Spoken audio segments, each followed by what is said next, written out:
Really interesting channel, and I really encourage everyone out there to subscribe to it. It's Vic Slang Hope on YouTube.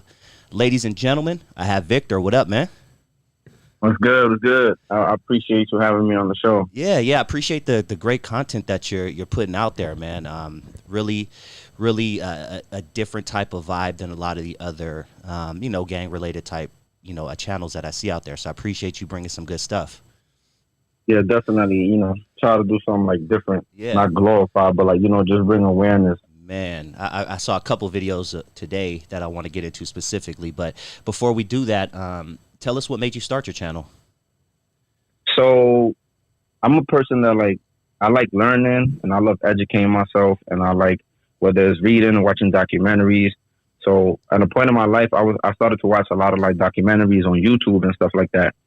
So, and then I thought about it like all the other ignorant content that existed on YouTube and like other social media platforms, right? So I started looking at like the views and stuff like that. I started looking at like how many views like some of the ignorant content gets and how many views like the educational stuff get. Man, And it doesn't it's like night and day.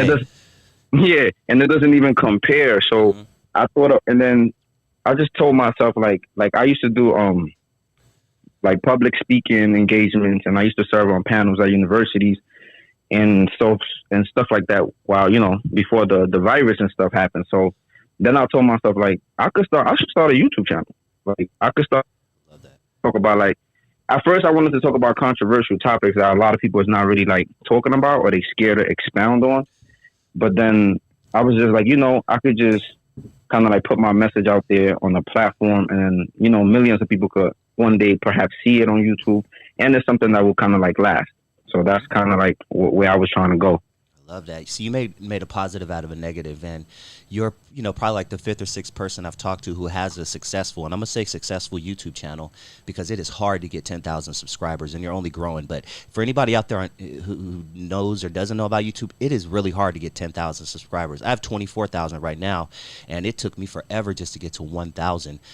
So the fact that you took a negative, the pandemic, the coronavirus, and turned it into a positive, which is a successful YouTube channel, I definitely got to tip my hat to you, dog. Definitely. Thank you.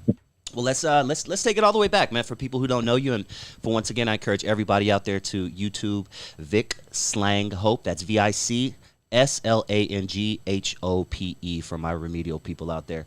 Where did you grow up, man? So I grew up in the Bronx. I was born and raised here all my life. I moved around a few times. It was kind of like rough growing up, in the shelter system. I had resides in Honduras, so like my mother believed heavily on like culture and like family ties. So I always go to Honduras frequently. And the last time I went, I stayed over there for like 2 years. So back over here, my mother was living her life like like a single woman without her child around. So when I came back, she was staying in the room. But when I came back, it was a different situation. Like we couldn't stay in the room. So she was trying to figure out how to get an apartment, and that was kind of like hard. And then like we ended up going into a shelter. And so I grew up in the Bronx most of my life. I grew up like around like 174th area. Like around 174th, Bryant, for those of y'all who know. This is before they built the mall over there. And I went to CS6, which is on Vice and Tremont.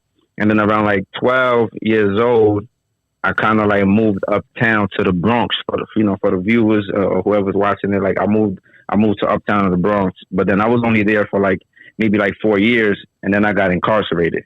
And then I got incarcerated at 18, and then I returned home like 24 or 25. So I wasn't even out there a lot, like a long time. Like but that was the first place that I actually could call home.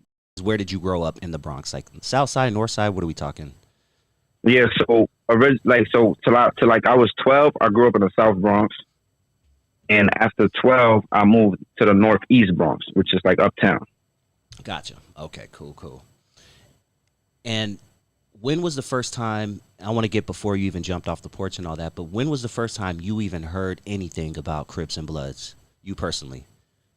So, man, you got me going in the brain now. I'm thinking like, so I think I was young. I don't remember exactly when, but I know like before, like, um, so I was into sports a lot when I was growing up. So I didn't really, know about gangs and stuff like that. To like maybe to like when I came back from Honduras, which was like around I was like around 10 when I came back from Honduras. So around 10, 11. So when I came back from Honduras, some of my cousins, they was already banging. And for those who know, like a lot of like Honduran people, they actually were Crip back then. So they even had like they own little situation called Honduran Mafia Crip. So, a lot of Hondurans were Crip. So when I came back, I started seeing that there was a lot of like Hondurans that were Crip. And this is like the first time I actually like fully got exposed to it, because I didn't grow up in a household where like, we watch Snoop Dogg or we watch like mainstream media and stuff like that. And if we did, like, my family was, they spoke Spanish. They watched novellas and soap operas and all these different things. So I didn't grow up in a household where I was exposed to that kind of like that. But I still went to school. But my first time, like really, really getting into it was like when I came back from Honduras. I was like around 10, 11. And I just became intrigued with it. And I think it was more so because people, and this is like the people I grew up around, so it almost seems like it became like a cultural thing. So okay, this is kind of like my first time like getting in tune with it. Okay, so the first time was, I learned that from your channel too. I had no idea that there was a big population at the beginning of Honduran Crips. Yeah, definitely. The Bronx actually has, it's not the biggest Honduran community. Because a lot of Honduran communities have been spread out throughout the United States and other countries, or the Garifuna community, because we are called Garifuna, the ones that still have that culture and speak the language, predominantly the black Hondurans in Honduras and Guatemala and Nicaragua and in different parts, because we are spread out. So the Garifuna people, the Honduran folks, the Bronx is actually one of like the biggest communities. So before, when we was in a shelter, like I had to be around my mother often, because like when we left the shelter, I had to leave with her. When I go back, I had to kind of like go with her. So it's like I was around my mother a lot, so I couldn't really have. Plus, I was still young. So when I first moved to the Northeast Bronx uptown, this is like the first time where like I have like a home since coming back from Honduras. So I got a home. So now like I'm able to be away from my mother. I don't have to go everywhere with her. So I started to when I started hanging out with my cousins playing soccer, we used to like after soccer games, we used to go hang out and, get into like whatever we get into, chill. But around this time is when I'm starting to realize like every time I hung out with my cousins, like they was always getting into stuff because they was gangbanging. So it'll never be like a regular situation. Like we'll leave a soccer game, we'll go get some food or something, and it's like they will see a rival or they will see somebody, and I'm just standing there, right? Like usually I used to be the guy that they used to just tell me to hold their stuff.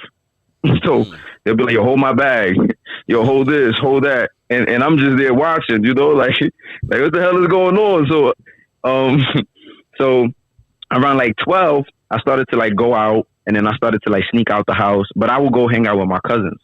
So, and then, we would go out late nights and they would like, go ride out or go about their business and stuff like that. And I would just be around. But this is like the beginning of me like starting to hang out with like people that was a little older than me. And so this was like 12. And then like when I turned 16 was like the first time. And it's funny because when I went to middle school, and some of my friends will tell you, when I went to middle school, I just, I was like almost like a fake Crip, but I kind of like I said, it felt like it was a cultural thing. A lot of my family, like cousins, and by the way, a lot of this is like a side note. A lot of Hondurans, like Garifunas, usually tend to be related. So, some way somehow, like because when we was exiled from St. Vincent or whatever, we was like a small population, and you know how it goes. So. Small population becomes big, and it was just like a lot of mingling. So a lot of us tend to be family. So it was like a family tie type of thing. It wasn't really like looked at as some gangbanging stuff. It was more like a family thing. But that's just our like aspect of it. But then like, so when I was going to middle school, sometimes I would wear like a blue bandana. Like if I had but it wasn't really nothing crazy. I was still kind of like hide it because I wasn't Crip and I didn't want to get into nothing with people, but it was kind of like here and there, and some of my friends would tell you, but like when I became 16, I really started hanging out more frequently with them, going out to like, back then clubs used to be like you could go, you only had to be 19 to party and 21 to drink, or 18 to party, 18 to party, 21 to drink. So back then they were a little more lenient with letting you into certain spots. Like you could just say, I used to say, I forgot my ID. I'm not going to drink though. And the bouncers would be a little cool back then. So when I turned 16, it's when I really started to like hang out and really start things. But this is in the South Bronx. Mind you, I lived in the North Bronx, but most of the Hondurans live in the South Bronx. So, and the South Bronx is kind of totally different than the Northeast Bronx. Even though in the Northeast Bronx, it's a little more houses, more residential area. It's not a lot of housing projects, but it's just like in a little kind of like more discreet, kind of like wild way. But in the South Bronx, it's just like out in the open.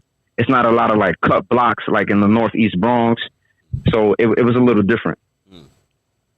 Okay. Now you have a video titled "How and Why Turn Crip," and part of that is because from what I understood from the video, the Bloods were, being terrorists and kind of, oppressing the people, and talk to me about, that whole situation to why you turned Crip. Yeah. So I mentioned just briefly, how, I was hanging out with them, but even though I was hanging out with them, like, it's almost like sometimes some of the people that used to hang out with us, they used to just feel like they was automatically down because, like I said, like a lot of us are cousins. A lot of us are kind of like related. It was also like, it felt like it was some fake cultural stuff because again, right, there was Honduran Mafia Crip, right? So it was like, a lot of people felt like, it was like an offshoot, like, whatever. Like it just felt like more familiar, like a family thing. And then, so when I moved uptown, at some point I stopped hanging out. I stopped going back and forth. It just took a little toll of just going back and forth and hanging Bronx and keep coming back to the Northeast Bronx. So eventually I just, I made a lot of friends uptown. I became cool with some people. And then I realized there was a Crip set around where I lived, but the area was still predominantly Blood. So I lived in some Blood housing projects. So, which was like Gun Hill projects. So I lived in some Blood housing projects and it was like the whole neighborhood was like surrounded by Blood. And as I grew up, like, cool with each other. Everybody was cool. A lot of people wasn't really like, everybody in my age bracket was cool. We wasn't really into gang. But then once we got to high school, I felt like people started picking sides. Like people started either turning Blood or they started turning Crip. But then there also was like the in-between gangs that might have had alliances with either Bloods or Crips. And most little gangs had alliances with Bloods because they didn't want to really go against the Bloods. So I started to notice there was a lot of like stuff going on because my neighborhood was flooded with them. And predominantly on Halloween, they used to have this thing where like Bloods used to go out and cut women. Like they used to, I don't know if that was like a part of an initiation thing. I don't really know what was going on, but I know for like some period of time, like this was going on. Like even my mother used to be afraid to be out on Halloween. Oh, wow. I even recall times where like my brother, like some of my friends' sisters used to tell us to go pick them up at the train station or go get them like from school or from work. Kids used to be let out early on Halloween because they knew like the Bloods was out there, And if you even look at the comments on that video, everybody's talking about that, right? Like I remember those times, like even here, people talking from different states that they remember that. So that was kind of like some of the things that were going on, like robbing neutral people. And not saying that Crips might not have been doing this. I'm just saying like, because there was so many Bloods, it was like kind of like more noticeable, I guess. So that's kind of like the things that was going on, like neutral people getting beat up, like neutral people getting robbed, like, a lot of like stuff that it just didn't really make sense to me. And that kind of like, at the time, it kind of like, I developed like some kind of like hatred for them. Take me back to the day where you officially got put on, or as you call it, loped on, right? Yeah. Loped in. Sorry. Yeah, it's good. So I remember like, this was like kind of like the mindset, right? And then like, I used to like my middle school used to be across the street from the park it should be across the street from the park where the Crips. So, playing basketball there, I started to be around them. I started to like, be cool with some of them, but they was way older than me. So they wasn't really like in in my age bracket of friends, so they wasn't really my friends. Like I used to just see them, and I remember one day in particular. I remember we was in the park. I was playing basketball, and I remember it was like 4 Crips in the back, maybe like 6. It was like 6 Crips in the back of the park where they used to chill at.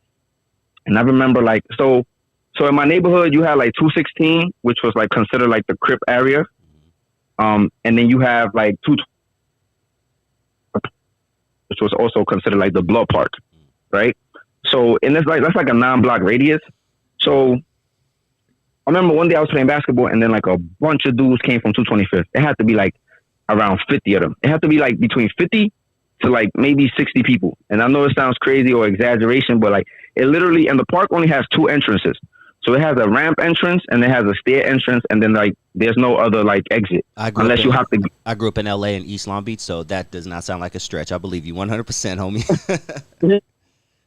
So the park only got 2. The park only has 2 entrances, and 2 entrances are like on one side of the street, and then that's the only way you could get out unless you hop the gate in the back, right? So all of these people came in from both entrances. So it's not even like they just came in from one entrance; they came in from both the entrances. So it's a bunch of them coming in, and I'm sitting in the park like, oh snap, like it's about to get crazy, right? So I'm sitting there. Block was like a dangerous block because they had to put on because they were surrounded by the enemy, right? Mm-hmm. So they had guts coming over here. They came over here like 60 deep. So I was on the park playing basketball, and I'm just watching it, right? And I watch how these dudes let them get close, like they got almost close to like the part of the back where they was hanging out at, and then out of nowhere, like I just heard them just like bucking shots, right? So these dudes just started landing those shots. And I swear to God, it was like a big ass stampede in that part because all them people was trying to get out them exits that they came in. And it was crazy. And from that day on, I was just like, oh shit. Like this shit look like something, you know what I'm saying? Like I already had like that hatred I was developing. And then like seeing them like hold their ground, like them 6 Crip dudes and people, like I was just like, oh shit. Like I was just like, well, what's this about? Intrigued. And then, like, as I started developing, like, my resistance, whatever. So one day I went to the park, and, they always used to ask me, like, yo, when you going to turn Crip? Like, they used to say that to a lot of people that used to be in the park frequently that were neutral. Just because you was around. They'd be like, when you going to turn Crip? And then people used to be like, nah, that's not for me. I play ball or whatever. But they always used to, like, throw it around, like, joking around, maybe half serious. And then one day I was just like, I felt like I was fed up. And I was just like, you know what, like, fuck it. And they looked at me like, it's almost like they were shocked. And this how you kind of like know they was kind of like half-ass serious, half-ass not really serious. Because I was just like, all right, what up? Let's go. And they was looking at me like, you lying. I'm like, I'm dead serious. Like, let's go. Like, come on. Like, we going to do this. Like, like they gave me like 4 guys. Actually, I think they only gave me 4 guys because there was only 4 guys in the park that day. So, they gave me like 4 guys, and I went in there, and I watch other situations when they lock other people in. So I already knew that sometimes they do you dirty, and they catch you off guard or when you least expect it. So I was already prepared, and I was the one that set it off. And then I fought for like 60 seconds, a minute. And then after that, like, and I didn't even really fall. So that was good. And I fought back. So, and then after that, it was lit, they embraced me. And then I went home to treat my body aches. Damn. And that was it. All right. Let's fast forward a little bit, or maybe it was right around the same time, because I know you did do some time behind bars. You did jail and prison time, correct? Yeah. You go to jail, county first, and then if you get convicted, you go to state prison. And sorry, because I'm out in LA, so I'm still kind of confused on the whole situation out there. So would Rikers be considered county jail, or? Yes. Okay. So cool. Rikers Island is county jail. They used to have jails in individual boroughs, but some of them closed down. Some of them were still kind of like, a lot of them closed down, and there was maybe like a boat. There's a boat that's a jail in the Bronx. And then, that was the only one that was open at the time when I got, and then there was one in Manhattan. And then, but Rikers is like, and everybody over there. Yeah. Okay. Gotcha. Okay, cool. Yeah, this is where I want to jump into because I got a chance to check out a couple of your videos on this particular subject as well. I guess first off, what got you sent to Rikers? So where I went to Rikers, it was for a shooting that took in the street life, gang life, and then there was a situation that transpired with, allegedly they said that there was an individual that I was cool with that he had told on my friend, another individual that I was cool with, and I happened to have given the firearm to the individual that ended up telling, allegedly, right? Was in there at the precinct, but this is what I gave this dude the gun one night. They walked down the block, got locked up, and the individual I gave the gun to, he tossed the gun. The story is that he tossed. But anyway, they ended up getting locked up. My other friend said that this individual had told. Investigating, the stories just didn't add up. It didn't make sense to me. You know, like what the other individual was. I took it like if it was the truth because I know I gave him the firearm, and I didn't understand how my friend that I didn't give the firearm to got hit with the gun charge. So when my friend is telling me at the precinct, he said that it was his firearm. It makes sense because he's the only one that's hit with the firearm. And they and from what I heard, they found the police found the gun on the floor. So you're supposed to be processed with that firearm also, if they found the gun on the floor until the fingerprints come back. So the fact that he was never processed with the arrest of the firearm was already fishy. You know, so some people were trying to say there was no paperwork, and I was trying to say, like, what paperwork are they going to have at that moment? Like, you are in the park sitting down, and they found a gun in the trash can, and I say it's your gun. The police, they could just take that and lock you up and process the arrest. They don't care. So that's something that happens out here a lot.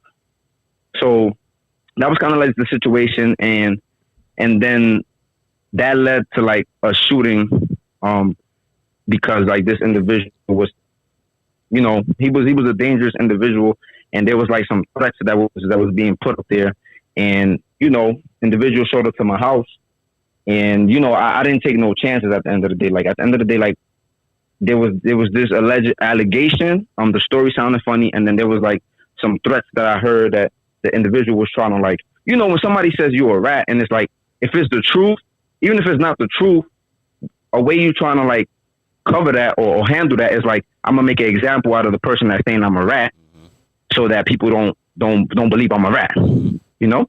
So that was kind of like the situation, and this individual basically was like, he was going to deal with me. So I kind of like felt like I had to do it, you know.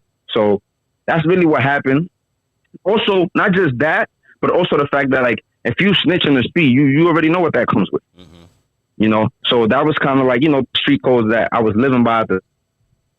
So like in the moment and in the time, it was something that had to be done.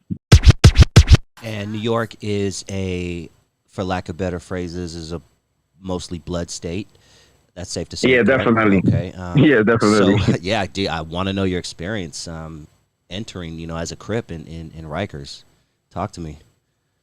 Yeah, so when I first got locked up, it was just like, at first I didn't really, you know, the shooting happened. I was still out in the streets. And then like about 2-3 days later, the police showed up.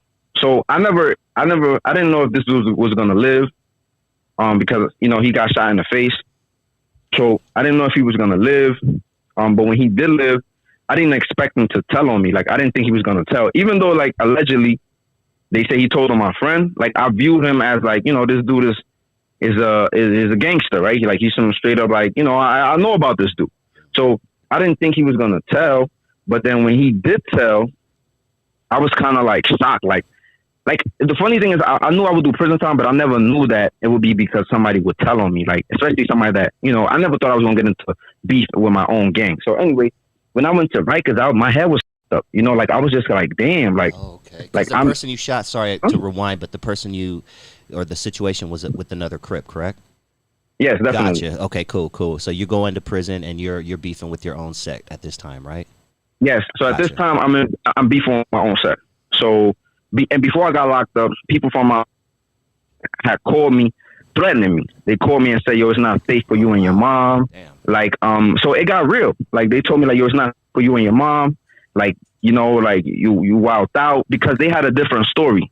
Like, the story that they had was, like, that I shot this dude over a dirt bike, or some other flimsy shit that they made up, because he was as an OG in the set.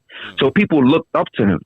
And at the end of the day, like I mentioned before, I was the youngest dude in my set to turn Crip when I became Crip. So everybody else was older than me. They grew up together and they was buddies. I was some random dude. The higher ups didn't really know me, so everybody sided with him and took his word when the situation happened. Nobody cared what I had to say. They was just like, homie, you was wrong, and we gonna kill you. So it was a crazy situation. Now I'm in jail, and so now I'm conflicted, right? Because it's like I got beef with my own set, and I'm a Crip, and I'm gonna have beef with Bloods. So when I first went to the house, the first house that I went to, the intake house, my one, there was a bunch of Crips there when I got there. So, you know, it's crazy because, you know, when you're in the streets, you only hear the stories like, yo, it's mad Bloods in jail, Crips don't live in jail. So this is like things that's in my mind too, right? But when I get to my one, there's a whole bunch of Crips there from Brooklyn. So what I experienced in jail, like the toughest Crips in jails come from Brooklyn and the Bronx. You know, this is just what I experienced. Not saying that there's not tough Crips from Queens or Manhattan and Harlem. What I experienced is a high influx of tougher Crips from the Bronx and Brooklyn. So there was a bunch of dudes from Brooklyn. There was from the 90s and the 100 clocks. So, you know, it was a bunch of them. There was G-Stone at the time. So, and there was like a few others from the Bronx. And then I ran into my man from the Bronx, you know, shout outs to Twin Lope, Rock Gang. So, I ran into him and I told him about my situation. I had met him in the street and I was like, yo, bro, I'm conflicted right now. I don't even know if I should claim my set because it's like, I got beef with them. So I'm like, they want my head. So I don't even know if I should, like, to them, I wasn't Crip. So anyway, he told me, look, bro, at the end of the day, if it's in your heart, it's in your heart, bro. Like, you know what I'm saying? Like, you know what I'm saying? Like, so you decide what it's going to be, what it is. So I was like, all right. From then on, when I left that house and I went to the other house, when I pulled up to the other house, like, people ask you, if you've seen my story, like, when I got to the house, like, they couldn't press me because they had a certain CEO that didn't let them do it. But at night when I was on the phone, there was two homeboys in the house. There was G-Stone too. So they heard me speaking in Crip codes on the phone. And then, you know, one of them approached me. He was like, oh, you Crip? He was like, oh, all right, what's cracking? Like, we was talking. He was like, yo, it's me and another homeboy in the house. So it was kind of like a fake smooth. And so I didn't really, but yeah, like sometimes I just be thinking about it and I'll be like, yo, God like had to like be with me. He was just kind of like, because I hear other stories about other people they didn't. And even like the same day I got moved with another Crip, but they put him in the other side of the house and he got smoked. Damn. As soon as he got there. My transition was a little smooth even to the house that I went to because there was two other Crips there and I'm just a dude that's gonna hold my own, you know? And I think also the way the house was run didn't facilitate for me to get smoked like maybe in other houses because of higher classification and different things like that. But that was like the beginning of adolescence, and it was just like, but I didn't really get into nothing crazy. I had a few fights, and a lot of them wasn't really related to like gang stuff. It was just about like somebody trying to disrespect you and stuff like that. Okay. You have a video titled "The Difference Between Banging in Behind Bars and Banging in the Streets," or something along those. Banging in the slammer and banging in the streets. What are some of those differences? So some of those differences is like, for example, in the street, you could be cool with a Blood. In the street, like one of my mans was Blood. You know, he was cool. He used to be in the crib with us. We used to smoke. We used to drink. We used to chill. You know, talk to girls. Like we was cool. But then it's like when you go to jail, it's kind of like jail is different, right? Because it's like somebody has the jail. Sometimes, like when you pull up to a certain building, there's a person that has the building, right? Like whoever's the highest ranking Blood here, or whoever's the highest ranking Crip. So what happens sometimes, if you had an alliance, or not an alliance, or a friendship with somebody that was Blood, me being Crip, that's gone when you get to jail.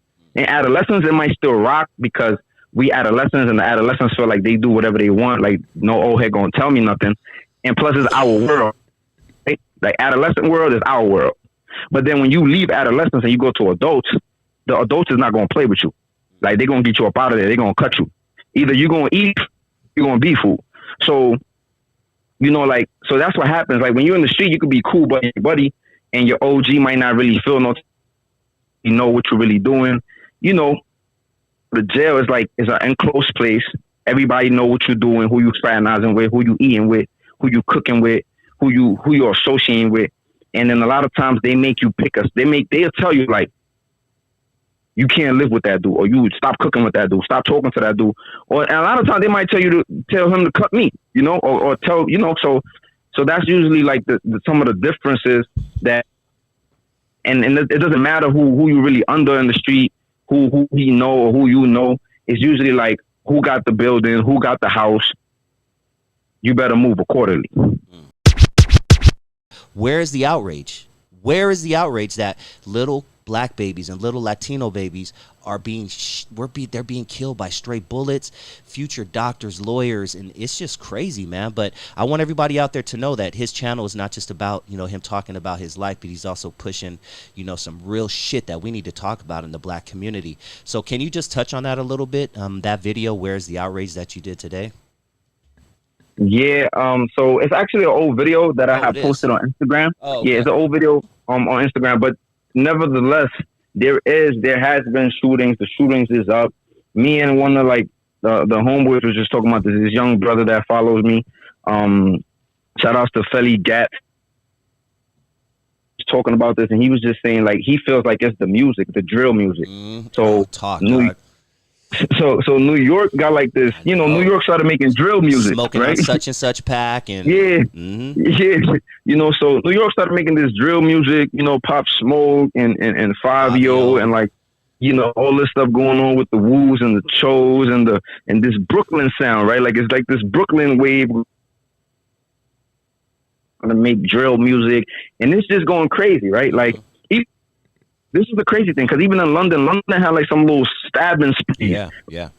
And they've been making grimes and drill music out there, right? So it's like, it's some truth in what he's saying about the music, right? Like it's like drill music is like, yo, it's about going to get your ops, going to do this.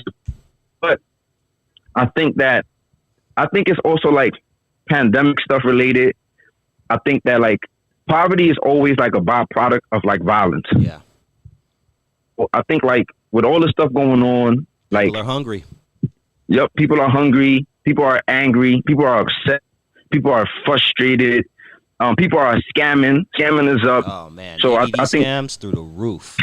You know, so I think with scamming, is bringing an influx of money. So people are buying guns. You know, people they strapping up like crazy. And it's also like, you know, so I think it's all of these things are catalysts. About what's going on, but I just feel like, yeah, I feel like people, like, I just think we need to be courageous. I think I want to stay out the way. I think like Huey P. Newman said this, right? He said, either you have reactionary suicide, which means like you see a condition that is going on and you just gonna like wait for it to kill you, or you either gonna be in the revolutionary source, try to change it, and if death does come and falls upon you, at least you took a shot at trying to change the conditions.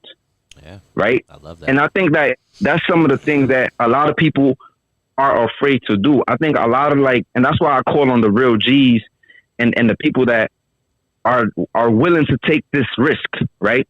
Because I believe a lot of people are not gonna go without, they're not going to go away quietly, right? I think that if we have this, I'm going to change the hood and it's not going to be no bloodshed, that nobody going to like stand up to it and nobody going to be like, get up out of here. I think that we got something else coming. And it's sad that it has to be that way, but I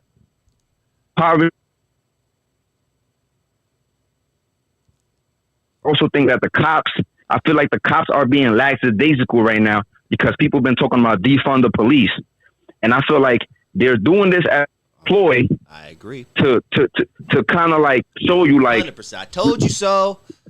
So the cops is kind of like chilling right now. The detectives haven't like really been out there wilding like they usually do. So they're trying to say, you see, and y'all wanna defund the police, and y'all look at this. So I feel like they're doing that. And another thing, this is what police do. Police also know who killed who, but sometimes they let the murders rack up so they could just come and do like big indictments. This is what they do in New York. I don't know if they do this in California, but in New York, they might watch, they might know who killed such and such. They wait for you to retaliate. They'll let this go on for like 5 years, 5 to 7 years, and then they will come in. They did this in my neighborhood uptown, right? When I came home in 2016, they wrapped up 120 dudes, and they said they was watching them since 2007. So in 2016, they wrapped up 120 dudes, and you knew who was responsible for it, and they just watched shit play out. And then all them years later, they just came back and snatched up a whole generation between 18 to 25. So yeah, all of those things are the byproducts of this. Yeah. And we just need to get a little more angry about that, is what I'm saying. Yes, we get angry do. when the cops kill us, yes, and we have a right to be angry. Yes, I get it. But why are we not angry when little babies are dying, dog? A little baby was killed like 2 blocks from where I'm sitting right now. Little girl just in the middle of gang violence, and it just really sucks, man. Yeah, and I think I also had a video about suggestions. I had a live video that I made about suggestions, and I'm like, we need a new code of conduct. Like, this is not like, and I'm saying like, yes, I did live by the no snitching code, and you know what I'm saying, if you're playing the game, I do not endorse in no type of way that when you get caught up playing the game, that you give somebody else up because you want to go free. But I also have a video the difference between a snitch and a good Samaritan. Civilian. So I'm also saying like we need a new code of conduct in the hood, because all of this like no accountability, like somebody could just kill a little girl and kill a little boy and kill the old lady in her house and do all these crazy things, and there's no accountability, but then we still want to say free him. Like, that shit is some bullshit. Like, that shit is like the dumbest shit that I ever heard. And if you're a dude that, or a woman or anybody that is endorsing that and for that, then you's a fool too. Like, you part of the problem too. So I think we just need some revolutionary action, and we need to value ourselves. Like, the same way we get upset when the cops do it, like, we need to be upset like, yo, bro, like, you did some stupid shit, bro. Like, that shit is like, motherfuckers shouldn't even be like, gangbangers should be like, yo, you're not even Crip no more after that. You're not even Blood no more after that. You're not like this needs to be something that's implemented. We need a new code of conduct, and these are the kind of things and conversations that I be trying to push. One of the best things I've ever heard on my program. I appreciate that, dog. That's so true. I always try to leave my show with a positive message. My show's not about glorifying gangs, but it's about that 13-year-old right now who may be listening, and he has his tiptoe in the street, and he's like, yes, those Crips across the street look cool, let me go do. I want them to listen to cats like you and other people I have on my show, and I want them to think, is this something that I really, really want? With that being said, you have a video that I found interesting. I didn't watch the whole thing because I wanted to leave it up to you to end the show with it, but you have a video titled "What They Didn't Tell You About the Gang Life." And one of the first things I think you started with was, how when you're locked up, the homies ain't coming to visit you. Can you kind of, just talk to some kids out there who may be going down the route that you did, and tell them what they don't know about the gang life? Yeah, that was like one of I feel like that was one of the deepest videos that I made, and yeah, like I think I just want to let them know that I know sometimes we be looking at, because I was right there, and I know you hear it all the time from older people, but like the fact is that like, they paint this beautiful picture, and I know like in the moment you feeling like I'm invincible, I'm on top of the world, I'm young, you mad, you old, I'm smarter, we're different, I'm people be thinking like they slick, right? Like I thought I was slick when I was younger, and older people try to tell me things, and I didn't listen. And I feel like it's a cycle. Like the next generation does the same, right? You're old head, you washed up, like get out of here, like, and then it just keeps going. So I just want to let them know, man, that like while you might be out there right now And while you might be smoking with them and everything is cool, and you think your man's is different than my man's, and and they're gonna hold it down, and they're gonna do different things. It's like you never. One thing I realized, you never really fully know who you are till you get into a situation. You never really know who your team is, need from them. When you're in the street, you kind of like can move around, move about. Everybody's You could kind of like, everybody's winning. You know, and a lot of my videos, I don't talk about my wins. I don't talk about what I did to people. I don't talk about, you know, because it's not about glorifying. I'm telling you my losses. Yeah. I'm telling you because I want to give that message. Like, it's a lot of losses with this. It's a lot of losses with this. And when you go to prison, you feel it the most. Most of the time, only your mother is going to be there. Most of the time.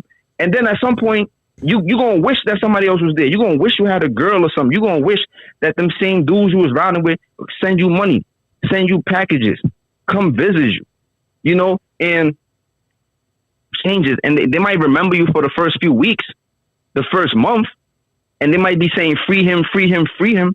And that's about it. Yep. That's about it. You don't give your life up. You don't. And the most important people that you gave your life up on is your family.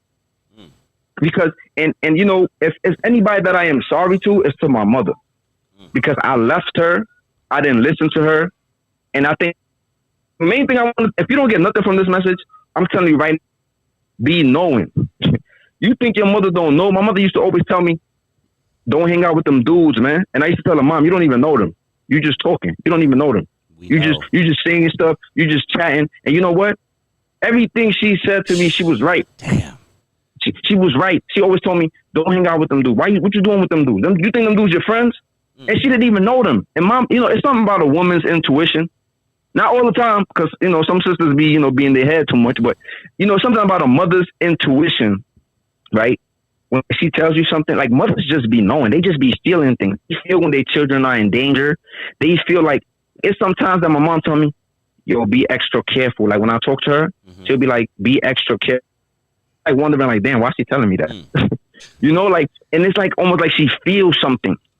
And so, you know, if anything, I would say, man, like, cherish your mom and like be there for your family. Like, bang for your family because your family needs you. You might be the son that the family is looking up to. You might be the one that might help your family out of poverty or help them get somewhere. You know, like I think about all these artists that died. Like God gave you a chance to make money and generational wealth and get your family out of a situation, and you out here screaming gang. Yep. And you out here still banging. And I'm not saying you gotta stop banging, but I'm just saying like you can't be doing the same shit. Like we see the Casanovas, we see the King Vaughns, we RP, we see the like all these people that we done lost either to the jails or death because they feel like they still gotta like hold on to that or they still gotta be in the hood or they still gotta be doing these things. And I just feel like, yo, think about your family, man. Think about the collateral damage that you're doing to your family. Not just when you go to jail, but also think about who you might kill, who you might remove from their home. Like people got children. That might have been the only person helping his mother out or his grandmother out, and you just took him from the household. You know, so this is how, you know, we got to think about the collateral. And listen to your mom, cherish your mom, love your mom. Man. You know? That was probably the best way to end the show, man. I really appreciate you sharing your story. And one more time, please tell everyone where they can find you on YouTube. And if you have anything else you want to promote, the floor is yours. So you can find me. My YouTube is Vic Slang Hope. You know, I always say Vic Slang Hope, not dope. Yeah. But you know, we got to slang hope, and it's about. I think a lot of people in our communities are hopeless, and they don't have nothing forward to look to. And I think like that's how catalyst that these brothers use that were misguided and hoodwinked to their advantage because they know like these kids are hopeless and these kids don't see nothing else but murder and mayhem. And I think that if we was to create more hope, if we was to have like different role models and show like a different path, I think like, you know, we kind of like, but this is what we up against. You know, we up against ignorance, but that's my YouTube channel. My IG is BabyLane02. So this is like places you could contact me. You could reach me. If you need advice, like I don't be charging people for advice. I think like God has gave me a platform. You know, like you mentioned, like it's hard to get to 10K. I got to 10K in like 2 months, to be honest. You know, at the beginning of November, I had 163 subscribers. That's dope. In November alone, I got 5,300 subscribers. That tells you something, dog. That tells you. You know, 2 months. That's dope, dog. It took me a year to get to 1,000 subscribers. Yeah. So, and the sad thing is that I mainly got to those subscribers by talking about jail, and that's sad. It just shows you the state of what we're going through and where we at. Like, it's sad that I have to make content about jail. I know it's intriguing, but I'm like, damn. Like, if I never made jail content or these story times, like, I would still be back there. I'll probably be at 200 right now. Yeah. You know, but you know, it's a method to my madness and how I get my message across.